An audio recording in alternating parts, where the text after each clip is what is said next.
Hello, আসসালামু আলাইকুম। কি অবস্থা? কেমন আছে সবাই?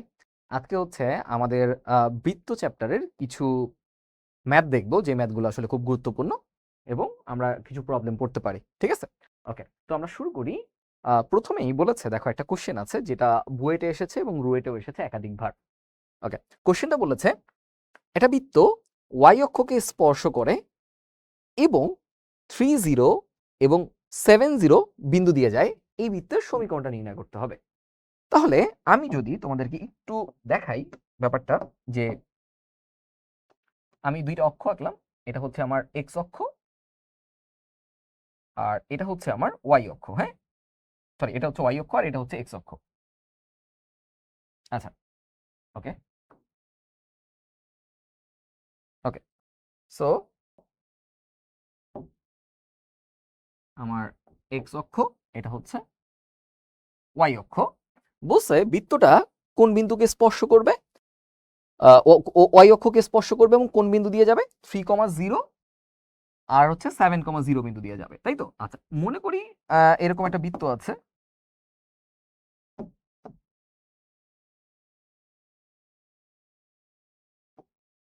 এই বৃত্তটা ওয়াই অক্ষকে স্পর্শ করেছে। হ্যাঁ, আর একটু বড় করে আঁকি।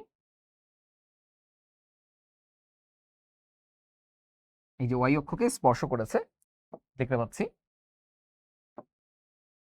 এই ওয়াই অক্ষকে স্পর্শ করেছে এরকম কোন একটা বিন্দুতে, আর এই বিন্দুটা ধরে নেই সেই 3,0 বিন্দু, আর এই বিন্দুটা হচ্ছে সেই 7,0 বিন্দু।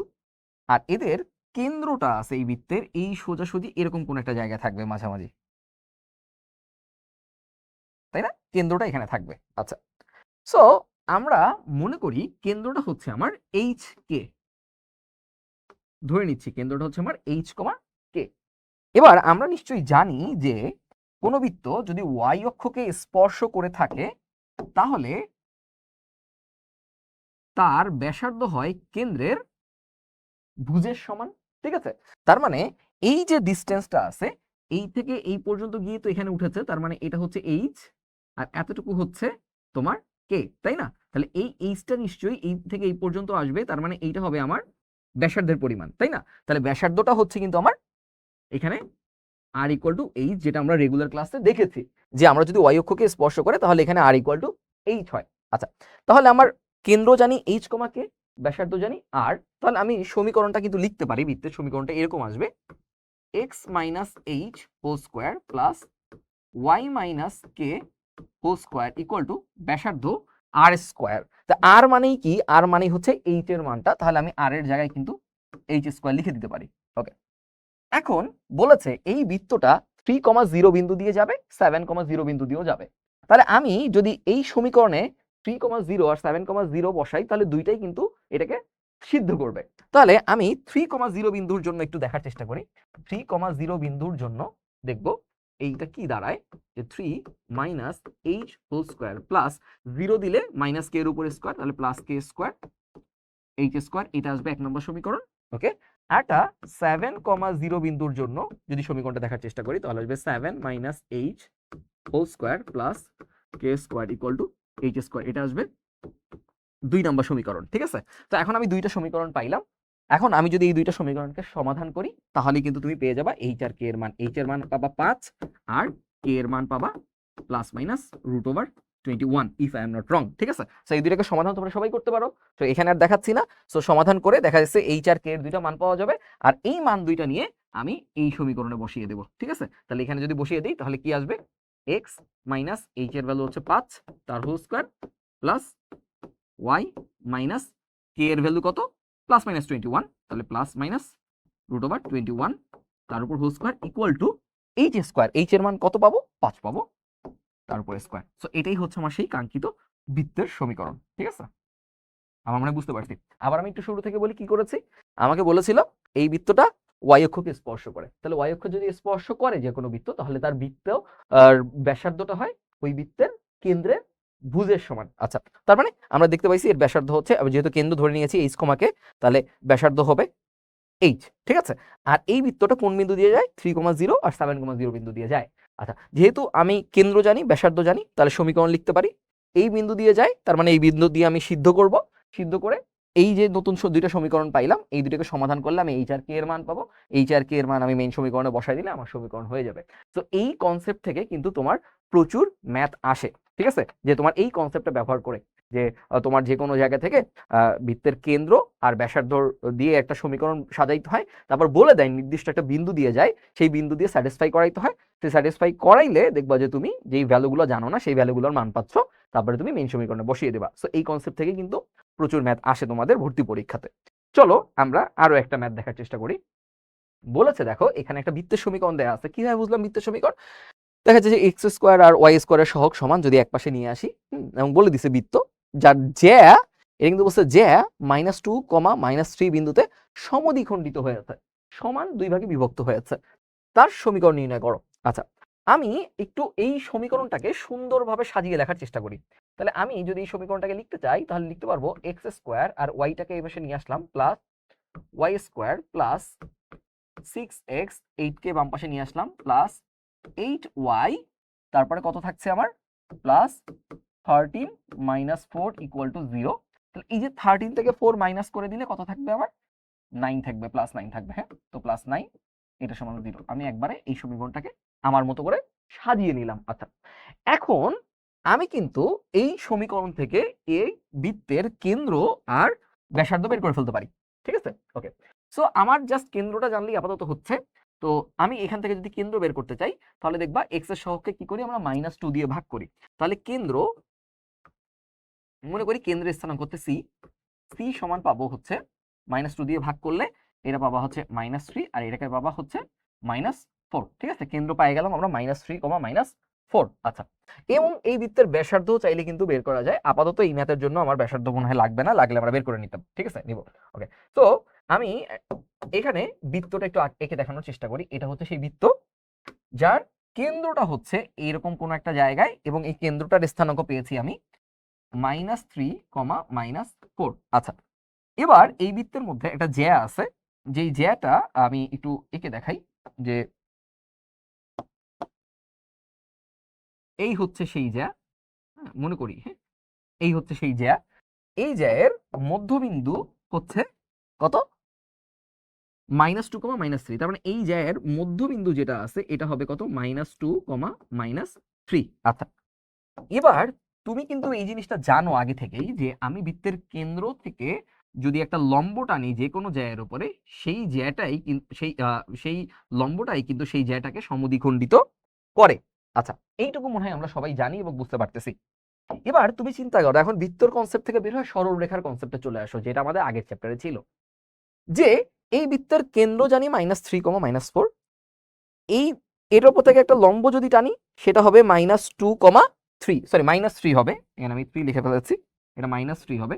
ওকে, আচ্ছা, এখন এই দুই বিন্দুগামী যে সরল রেখাটা আছে, আই মিন যে লম্বটা আছে, এইটার সমীকরণ কিন্তু আমি বের করতে পারি, ঠিক আছে। আমি মনে করি এটা হচ্ছে সি বিন্দু, এটা হচ্ছে পি বিন্দু, এটা হচ্ছে এ বিন্দু, এটা হচ্ছে বি বিন্দু, তাই না? আচ্ছা, এখন আমি যদি এই সরলরেখার সমীকরণ বের করতে পারি, এই সরলরেখার উপরে আবার এ বি সরলরেখাটা লম্ব, এবং সেটা কোন বিন্দু দিয়ে যায়, -2, -3 বিন্দু দিয়ে যায়, তাহলে কিন্তু সেই সরলরেখার সমীকরণটা বের করতে পারবো। আমাকে কিন্তু সেই এই সরলরেখার এবি সরলরেখাটাই কিন্তু সেই জ্যা, আমার কিন্তু জ্যায়ের সমীকরণটাই চেয়েছে।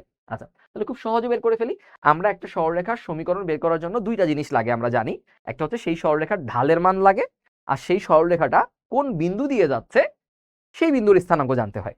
আচ্ছা, তো আমি বুঝতেই পারছি এবি সরলরেখাটা -2, -3 বিন্দু দিয়ে যাচ্ছে, তাহলে আমার আরেকটা জিনিস দরকার, সেটা হচ্ছে এবি সরলরেখার ঢাল দরকার। এখন এবি সরলরেখার ঢাল কিন্তু আমাদের জানা নেই, বাট আমরা কিন্তু সিপি সরলরেখার ঢাল বের করতে পারবো, তাই না? যে সিপি এর সরলরেখার ঢাল বের করা যায়। তাহলে আমরা প্রথমেই বের করব সিপি সরলরেখার ঢাল। ওকে, সিপি সরল রেখার ঢাল হবে, মনে করি এটা m1। কিভাবে বের করে, যে দুইটা বিন্দুর স্থানাঙ্ক দেয়া থাকে, তাহলে কি y1 - y2 divided by x1 - x2, তাহলে সরলরেখার ঢাল বের হয়ে যায়। তাহলে y1 আমি চিন্তা করি -4 কে, মাইনাসে মাইনাসে প্লাস, আর এটা হচ্ছে -3, মাইনাসে মাইনাসে প্লাস। ওকে, তো এটা কত আসতেছে আমার, এটা আমার আসতেছে -1, আর এখানেও আসতেছে আমার -1। আলটিমেটলি ঢাল হচ্ছে 1। এবার এটা কিন্তু এই সিপি সরলরেখার ঢাল, এটা হচ্ছে +1, এটা হচ্ছে +1। আমি মনে করি এবি সরলরেখার ঢাল হচ্ছে m2 এবং সিপি আর এবি হচ্ছে পরস্পর লম্ব। আমরা জানি পরস্পর লম্ব সরলরেখার ঢালদ্বয়ের গুণফল হয় -1। তাহলে আমরা বলতে পারি যে এবি সরলরেখার ঢালটা কি হবে, ইজিলি বের করা যায়। যেহেতু এরা পরস্পর লম্ব, তাহলে এবি সরলরেখার ঢাল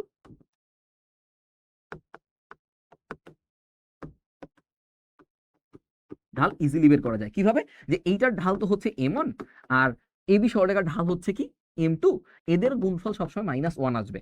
আর আমরা m1 কে তো পেয়ে গিয়েছি 1, ঠিক আছে, তার সাথে যদি m2 কে গুণ করে দেই তাহলে তার ঢালও আসবে তোমার -1। তার মানে m2 ঢাল আসতেছে কত, m2 ঢাল আসতেছে -1, ঠিক আছে। তার মানে এবি সরলরেখার ঢাল হচ্ছে -1, এবি সরলরেখার ঢাল হচ্ছে -1, আর কোন বিন্দু দিয়ে যায়, -2,3 বিন্দু দিয়ে যায়। অতএব সরলরেখার সমীকরণটা ইজিলি বের করে ফেলা যাচ্ছে এখন, কারণ আমরা সরলরেখার সমীকরণ জানি যে y - y1 = m × x - x1। তাহলে y - y1 কোন বিন্দুগামী, -2, -3 বিন্দুগামী। তাহলে y1 এর জায়গায় -3 বসবে, তাহলে সেটা হয়ে যাবে +3। m কত আসছে আমার, m আসছে -1, ওকে। x - x1 মানে কত, -2, এটা হয়ে যাবে +2। তো আলটিমেটলি এটাই হচ্ছে সেই সমীকরণ। তুমি এভাবেও রাখতে পারো, আর একটু সুন্দর করে পলিশ করেও লিখতে পারো। -x - 2, ওকে, সবগুলোকে একপাশে নিয়ে আসি।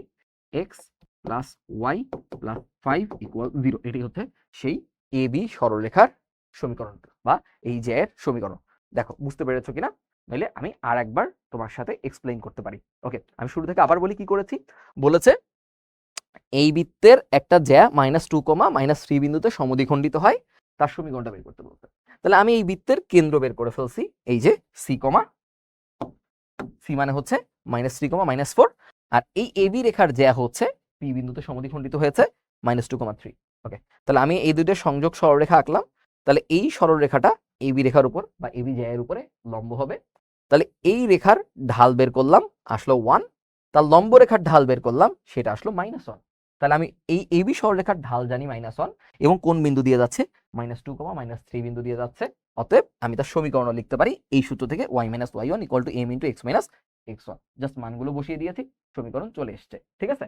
তো আমরা এই যেটা জিনিস মনে রাখবো যে বৃত্ত আর সরলরেখার কনসেপ্ট কিন্তু অনেক সময় বেশিরভাগ সময় মিক্স করে আসে। সো বৃত্ত চ্যাপ্টারটার জন্য কিন্তু সরলরেখার চ্যাপ্টারটা ভালো করে জানা এবং পারাটা অনেক বেশি গুরুত্বপূর্ণ। কারণ অনেক অংশেই অনেক ক্ষেত্রেই দেখা যায় যে বৃত্তের যে ম্যাথগুলো আসে সেখানে সরলরেখার কনসেপ্টগুলো অনেক বেশি কাজে লাগে। সো সরলরেখাটাকে কোনোভাবে আন্ডার এস্টিমেট করা যাবে না, ঠিক আছে। ইভেন তোমরা যদি কনিকের চ্যাপ্টার যাও সেখানেও কিন্তু সরলরেখার কনসেপ্ট অনেক বেশি কাজে লাগবে, ঠিক আছে। ওকে, যেটা আমরা এখানেই দেখতে পেয়েছি যে প্রথম কনসেপ্টটা বৃত্তের থাকলেও আমার কিন্তু লাস্টের ম্যাথটা বা এন্ডিংটা কিন্তু সরলরেখার কনসেপ্টটা চলে গিয়েছে, ঠিক আছে। সো এটা আমরা খেয়াল রাখবো, এটা কিন্তু বুয়েটে 18-19 সালে আসছে। ওকে, আরেকটা ম্যাথ দেখি। বলছে একটি বৃত্তের সমীকরণ নির্ণয় করো যা y = 2 রেখাকে 3, 2 বিন্দুতে স্পর্শ করে এবং 1, 4 বিন্দু দিয়ে যায়, ঠিক আছে। তাহলে y = 2 রেখাকে স্পর্শ করছে 3, 2 বিন্দুতে এবং কোন বিন্দু দিয়ে গিয়েছে, 1, 4 বিন্দু দিয়ে। আচ্ছা, আমি একটু চিত্র এঁকে দেখানোর চেষ্টা করি তোমাদেরকে। মনে করি এটা হচ্ছে y অক্ষ আর এটা হচ্ছে x অক্ষ। হ্যাঁ, এটা হচ্ছে x অক্ষ।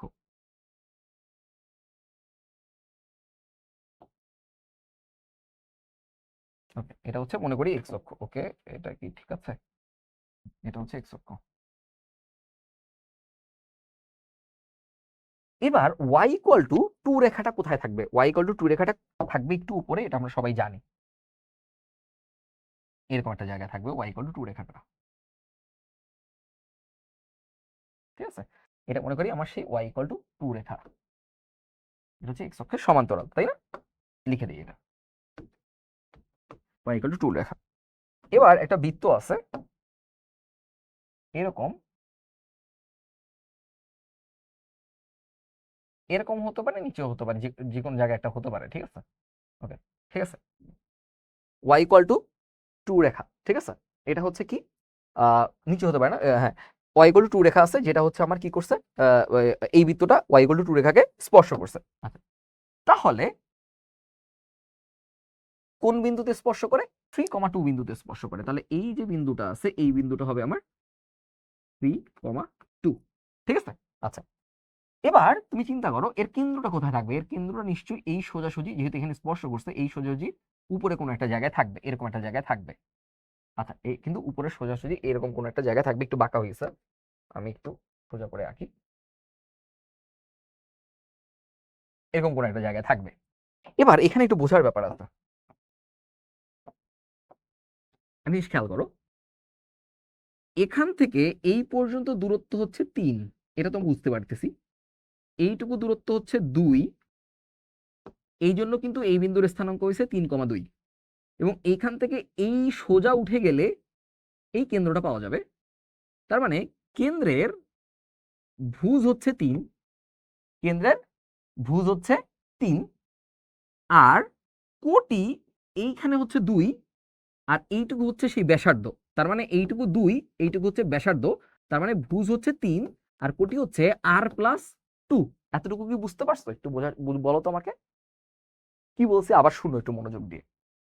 বললাম যেহেতু এটা y=2 রেখাকে স্পর্শ করেছে, তার মানে এই সোজাসুজি উপরে কেন্দ্র আছে। তাহলে এই সোজাসুজির নিচে কি আছে? 3। যেহেতু এটা 3,2, তার মানে এটাও যদি 0 হয়, 1 2 3, এখানে আসছে 2, তার মানে এইটুকু হচ্ছে 3, তাই না? এইটুকু হচ্ছে 3, তাই তো? আচ্ছা, তাহলে কেন্দ্রের স্থানাঙ্ক কি হবে? 3, এইটুকু 2 উঠছে, তারপরে ব্যাসার্ধ গেছে, তাহলে 2 আর ব্যাসার্ধ এই দুইটার যোগফল। তাহলে আমি ধরে নেই ব্যাসার্ধ, কেন্দ্রটা হচ্ছে এরকম, কেন্দ্রটা হচ্ছে 3, কে, আর এইটুকু হচ্ছে আর, আর এইটুকু হচ্ছে 2, এইটা তো 3, আমি একদম লিখেই দিলাম, যেখানে কে সমান হচ্ছে r+2, আর আর সমান কি হবে? আর সমান হবে k-2। বুঝতে পারছো কি পারো না? এতটুকু বুঝো তো, দেখো তো।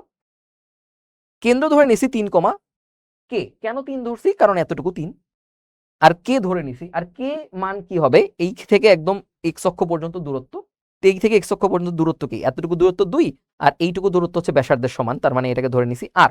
ঠিক আছে? তাহলে আর আর 2 এর যোগফল হচ্ছে কে। তাহলে আর মানে কি হবে? আর মানে 2টাকে পাশে আসবে, k-2 আসবে, তাই তো? এতটুকু বুঝতে পারছি। আচ্ছা, তাহলে কেন্দ্র জানি, ব্যাসার্ধ জানি, তাহলে সমীকরণটা কি দাঁড়ায়? সমীকরণটা দাঁড়ায় এরকম যে x-3 whole square plus y-k whole square equal to r square, তাই না? আর স্কয়ার, আর মানে কি? আর মানে বের করছি k-2, তার মানে এখানে লিখতে পারি আমি k-2 এর হোল স্কয়ার। এতটুকু তো বুঝতে পারছি নাকি? এতটুকু মনে হয় সবাই বুঝতে পারছি। আচ্ছা, এই গেল সমীকরণ। এবার তুমি চিন্তা করো, এখানে আরো একটা ইনফরমেশন দেওয়া আছে যে এইটা 1,4 বিন্দু দিয়ে যাবে। তাহলে এরকম কোন একটা জায়গায় নিশ্চয়ই 1,4 একটা রেখা আছে আমার, তাই না? এরকম কোন একটা জায়গায় আছে, এরকম একটা 1,4 বিন্দু আছে। তাহলে এই সমীকরণে যদি আমি 1,4 বসাই, তাহলে এটাকে কি করবে? স্যাটিসফাই করবে।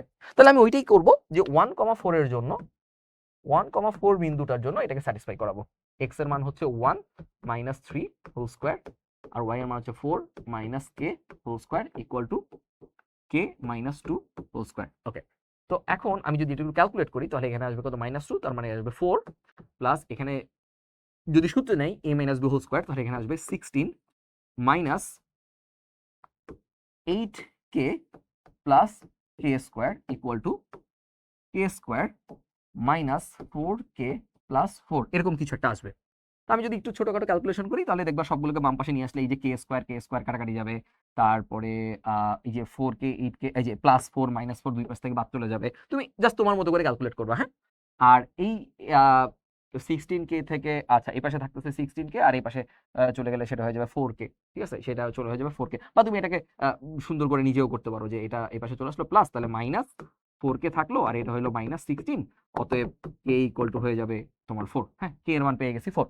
তাহলে k এর মান যদি তুমি 4 পেয়ে যাও, তাহলে কিন্তু তুমি এই সমীকরণে, যদি এখন 1 নম্বর সমীকরণ মনে করি, এটা 1 নম্বর সমীকরণে k এর মানটা বসায় দাও, তাহলে কিন্তু পুরো সমীকরণটা পেয়ে যাবে। ঠিক আছে?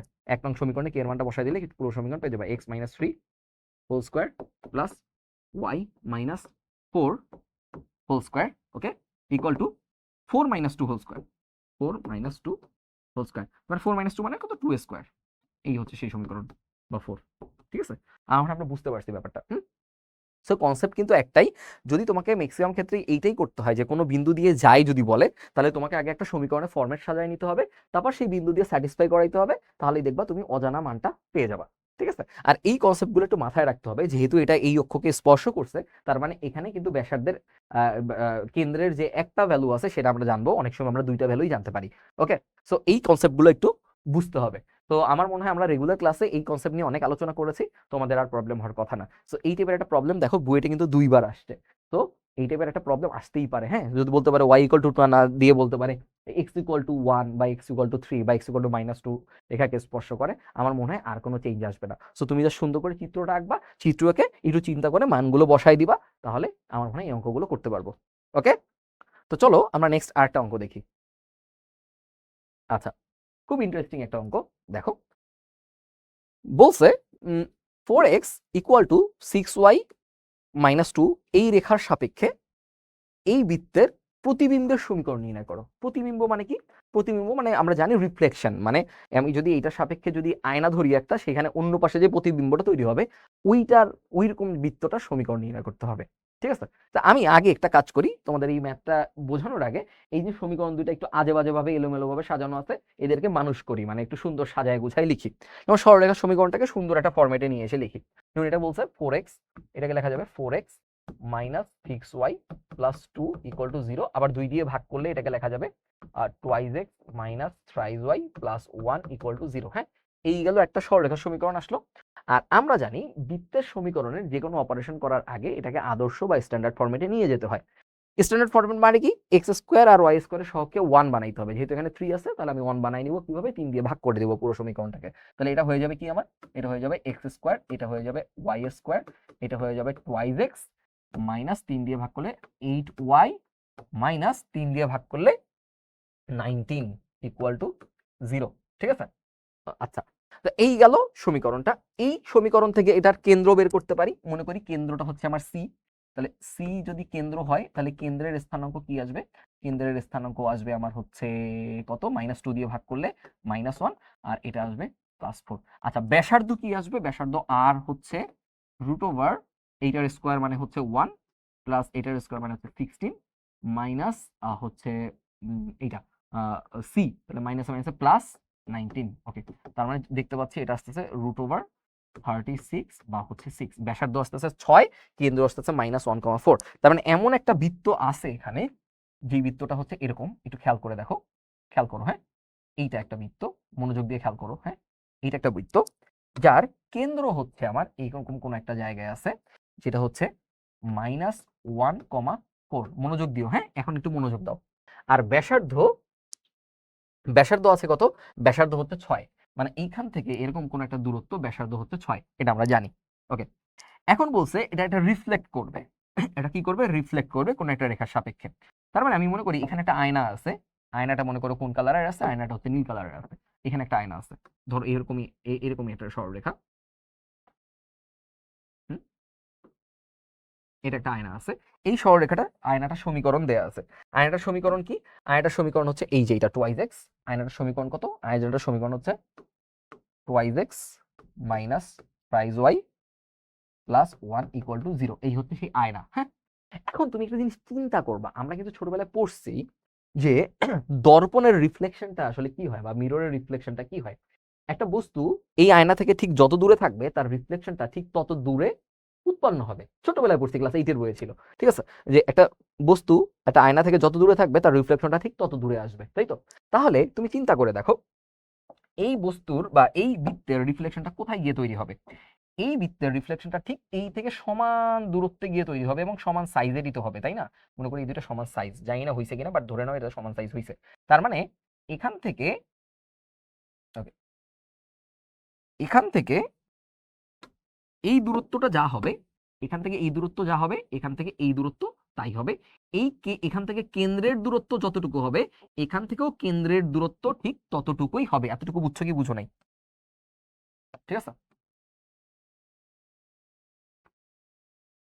এইখান থেকে কেন্দ্রের দূরত্ব যা হবে ওইখান থেকে ঠিক কেন্দ্রের দূরত্ব তাই হবে। তার মানে এই কথাটার মানে কি? এই কথাটার মানে হচ্ছে আমি যদি এইখান থেকে একটা লম্ব টানি, এখান থেকে যদি একটা লম্ব টানি, এটা তো লম্ববাহী ভাবেই হচ্ছে এটাকে ছেদ করবে, তাই না?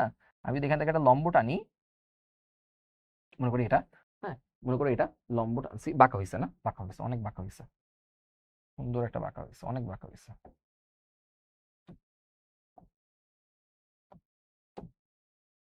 আহা,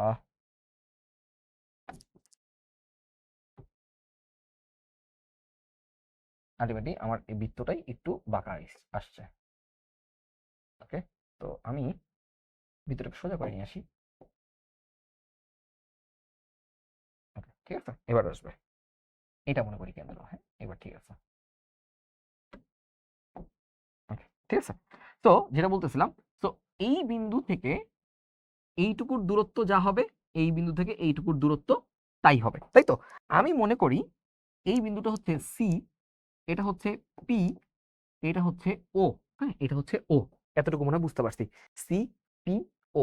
আচ্ছা, এই হচ্ছে পুরো কাহিনী। আচ্ছা, একটু মনোযোগ দিয়ে শুনো। এই হচ্ছে বৃত্ত, এটা হচ্ছে আয়না, যেটা সমীকরণ দেয়া আছে। এই বৃত্তের সমীকরণ থেকে আমরা কেন্দ্র পাইছি, ব্যাসার্ধ পাইছি।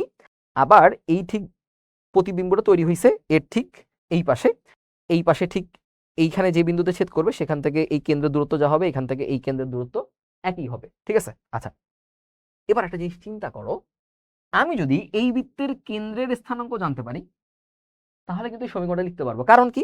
কারণ এইটার ব্যাসার্ধ যদি 6 হয়, এখানে যদি আর এর মান হয় 6, তাহলে এখানেও আর এর মান 6। তাহলে আমার দরকার শুধু কেন্দ্রের মান জানা। কেন্দ্রের মানটা জানতে পারলে আমি পুরো সমীকরণটা লিখে ফেলতে পারবো। আচ্ছা, আমরা আসলে কেন্দ্রের মানটা কিভাবে জানতে পারি? তোমরা একটা জিনিস খেয়াল করো, এটা মনে করো এ বি সরলরেখা, তাই না? এ বি সরলরেখা, যেটা হচ্ছে আয়না, যার সমীকরণ দেয়া আছে। আর এটা হচ্ছে সিপি সরলরেখা, তার মানে এই রেখার উপরে এই রেখাটা লম্ব আছে। আমি তো এই রেখার সমীকরণ জানি, এইটা, এই রেখার সমীকরণ জানি না, কিন্তু বের করতে পারবো। কিভাবে বের করতে পারবো? যে এইটার লম্ব রেখার সমীকরণ, তাহলে টুয়াইস এক্স, এইটার লম্ব রেখার সমীকরণ কি হবে? যেটা হচ্ছে এই যে এইটার, এই রেখার লম্ব রেখার সমীকরণ কিভাবে বের করে? এই যে 3 এর মানে y এর সহগ x এ আসে, x এর সহগ y এ যায়। ছোটবেলায় খুব ইজিলি এটা শিখছি না আমরা? y এর সহগ এটা যাবে টুয়াইস y, আর মাঝখানে চিহ্নটা চেঞ্জ হয়ে যায়, মাইনাস ছিল জন্য হয়ে যাবে plus, plus k equal to 0। এটা হচ্ছে লম্বরেখার সমীকরণ। কারণ k এর মান তো আমি জানি না, কিন্তু আমি এটা তো জানি যে এই লম্বরেখাটা কোন বিন্দু দিয়ে যাবে বলো তো? -1,4 বিন্দু দিয়ে যাবে। যেহেতু এটা লম্বরেখা এবং এই রেখাটাই সমীকরণই লিখতে চাচ্ছি, এই রেখাটা কোন বিন্দু দিয়ে যাচ্ছে? -1,4 বিন্দু দিয়ে যাচ্ছে। অতএব -1,4 যদি এখানে বসাই দেই, -1,4 যদি এখানে বসায় দেই, তাহলে কিন্তু আমি এই বিন্দুটা পেয়ে যাই যে 3 × -1 plus 2 × 4 plus k equal to 0। তাহলে এখানে k এর মানটা পেয়ে যাবো ইজিলি। তাহলে -3 plus 8 plus k equal to 0, 5। তাহলে k ইকুয়াল টু আসবে -5। অতএব লম্বরেখার সমীকরণ বা সিপি হয়ে যাবে কত? সিপি হয়ে যাবে হচ্ছে আমার, k এর মানটা এখানে বসায় দাও, 3x plus twice y minus 5 equal to 0। তাহলে এই যে লম্বরেখাটা আছে, এই যে লম্বরেখাটা আছে, এই লম্বরেখাটার সমীকরণ আমি পেয়ে গেছি। কত আসছে? 3x plus twice y minus 5 equal to 0। ওকে, তাহলে এই রেখা পাইছো, এই লম্বরেখা পাইছো, এদের ছেদবিন্দুই কিন্তু ও, তাই না? তাহলে এই দুইটা সরলরেখা সমাধান করলে এদের ছেদবিন্দুটা পাওয়া যাবে, মানে আমি ও এর মান পেয়ে যাব। তাহলে এদের সমাধান করি। হ্যাঁ, তাহলে এইটা হচ্ছে 1 নম্বর সমীকরণ, মনে করি কই জানি লম্বরেখা সমীকরণ, এইটা হচ্ছে 1 নম্বর সমীকরণ, আর এটা হচ্ছে 2 নম্বর সমীকরণ। 1 আর 2 সমাধান করি।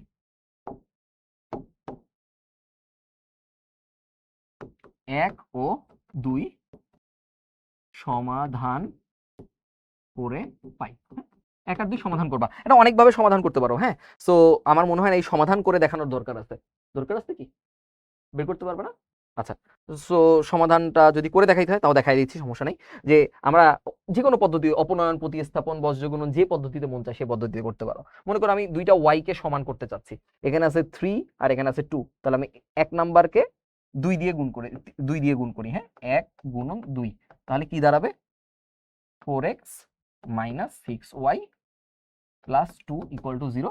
আর 2 নাম্বারকে 3 দিয়ে গুণ করি, তাহলে কি দাঁড়াবে? 3 × 9x plus 6y minus 15 equal to 0। এবার এটাকে যোগ করে দাও, তাহলে এটা কাটা যাবে, তাহলে এটা আসবে কত? 13x minus 13 equal to 0। অতএব x ইকুয়াল টু 1।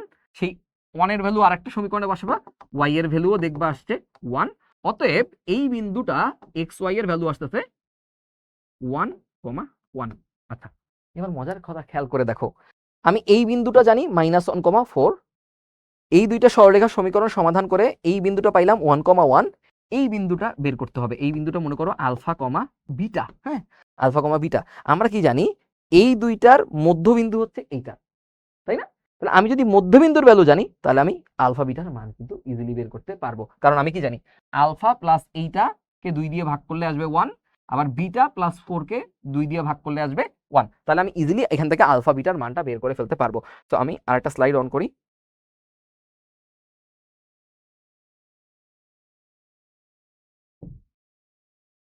ওকে, তাহলে আমি এই জায়গাটা একটু মুছে দিচ্ছি।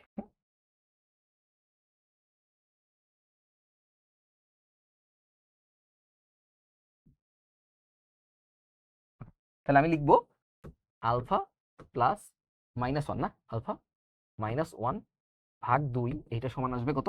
1। তাহলে আলফা -1 ইকুয়াল টু 2, অতএব আলফা ইকুয়াল টু 3। আবার বিটার ক্ষেত্রে কি লিখবা? বিটা প্লাস 4 ভাগ 2 ইকুয়াল টু 1। তাহলে আসবে বিটা প্লাস 4 ইকুয়াল টু 2, অতএব বিটা ইকুয়াল টু -2। তাহলে আলফা বিটা আসলো কত? 3, -2। হ্যাঁ, 3, -2। তার মানে এই বিন্দুটা পেয়ে গেলাম আমি 3, -2। তাহলে এই বৃত্তের সমীকরণ দরকার। তাহলে এই বৃত্তের কেন্দ্র জানি 3, -2। তাহলে কি আসবে? x -3 whole square plus y প্লাস 2 হোল স্কোয়ার ইকুয়াল টু ব্যাসার্ধ স্কোয়ার। ব্যাসার্ধ তো আমরা আগেই জানি, এটার ব্যাসার্ধ 6, এটার ব্যাসার্ধ 6, 6 স্কোয়ার। এটাই আনসার। বুঝতে পারছি কি পারি নাই? দেখো, তোমাদেরকে আমি অনেকক্ষণ বুঝাইছি দেখে হয়তো অঙ্কটা অনেক বড় বা লেন্দি মনে হচ্ছে। আসলে অঙ্কটা সহজ এবং ক্যালকুলেশন খুব বেশি না। আমি আবার পুরোটা সাম আপ করতেছি তোমাদের জন্য, বুঝতে কিন্তু সুবিধা হবে। যেমন আমি আবার শুরু থেকে বলি। আমাকে বলছে এই বৃত্তের সমীকরণটা দেওয়া আছে। এই বৃত্তের সমীকরণ আমি আদর্শ ফরম্যাটে নিয়ে কি করলাম? এদের কেন্দ্র বের করে ফেলছি। এদের কি করছি? কেন্দ্র বের করে ফেলছি। আচ্ছা, কেন্দ্র বের করে ফেলছি, ব্যাসার্ধ বের করে ফেলছি। তাহলে কেন্দ্রটা এই, ব্যাসার্ধ জানি 6। তাহলে এর যে প্রতিবিম্ব হবে কোন রেখার সাপেক্ষে? এই রেখাটার সাপেক্ষে। এই রেখার সমীকরণটা দেয়া আছে।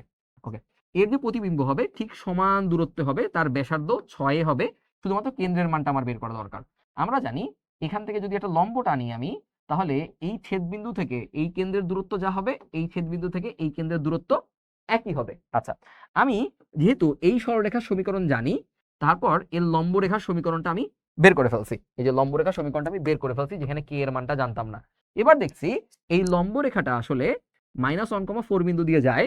তাহলে এই যে -1,4 যখন এই লম্ব রেখার সমীকরণে বসাইছি, তখন সেখান থেকে আমি কে এর মান পেয়ে গেছি -5। তাহলে কে এর মান বসায় দিলে আমি এই লম্ব রেখার সমীকরণ এক্স্যাক্টলি পেয়ে গেছি। এবার কি করলাম? এই রেখার সমীকরণ জানি, এই রেখার সমীকরণ জানি, এই দুইটা সমীকরণকে আমি কি করলাম? সমাধান করলাম। সমাধান করলে এদের ছেদ বিন্দুর মানটা পেয়ে গেলাম 1,1। আচ্ছা, এবার আমি এই বিন্দুটা জানি, এই বিন্দুটা জানি, এই বিন্দুর মান জানতে হবে। আমরা কি জানি? এই বিন্দু আর এই বিন্দু, এই দুইটার মধ্যবিন্দু হচ্ছে এইটা। তাহলে মধ্যবিন্দু সূত্র থেকে কি বলতে পারি? এইটার x এর মান প্লাস এইটার x এর মানকে 2 দিয়ে ভাগ করলে এই মানটা পাওয়া যায়। তো এই কাজটাই কিন্তু আমরা পরের পার্টে করেছি, যে এটার x এর মান ছিল আলফা আর এইটার x এর মান ছিল -1। এদের যোগফলকে 2 দিয়ে ভাগ করছি, এই জন্য এই 1 পেয়েছি। তাহলে এখান থেকে আমি আলফার মানটা পেয়ে গেছি, আবার ঠিক একইভাবে আমি বিটার মানটাও পেয়ে গেছি। তাহলে আলফা বিটা মানেই হচ্ছে এই বিন্দুটা। তাহলে এই বিন্দুর মানে হচ্ছে এই বৃত্তের কেন্দ্র। কেন্দ্রের মান জানি, ব্যাসার্ধের মান জানি, জাস্ট আমার সমীকরণের ভিতরে বৃত্তের সমীকরণের ফরম্যাটে বসিয়ে দিয়েছি। আমি কিন্তু প্রতিবিম্ব বৃত্তের সমীকরণটা পেয়ে গিয়েছি। আমার মনে হয় বুঝতে পারছো। তো এই দেখো, তোমাদের সবগুলোই জানা কনসেপ্ট, কিন্তু কোনটা কোন জায়গায় ইউজ করতে হবে এটা যখন তুমি এই টাইপের ম্যাথগুলো প্র্যাকটিস করবে, তখন তোমার কাছে অনেক বেশি ক্লিয়ার হয়ে যাবে। আমার মনে হয় এই চ্যাপ্টার থেকে আর কোনো প্রবলেম থাকার কথা না। ঠিক আছে? সো খুব ভালো করে পরীক্ষা দাও, সবার জন্য অনেক বেশি শুভকামনা। আর পরীক্ষা শেষে অবশ্যই ভালো রেজাল্ট করে ভাইদেরকে জানাতে হবে। আল্লাহ হাফেজ, আসসালামু আলাইকুম।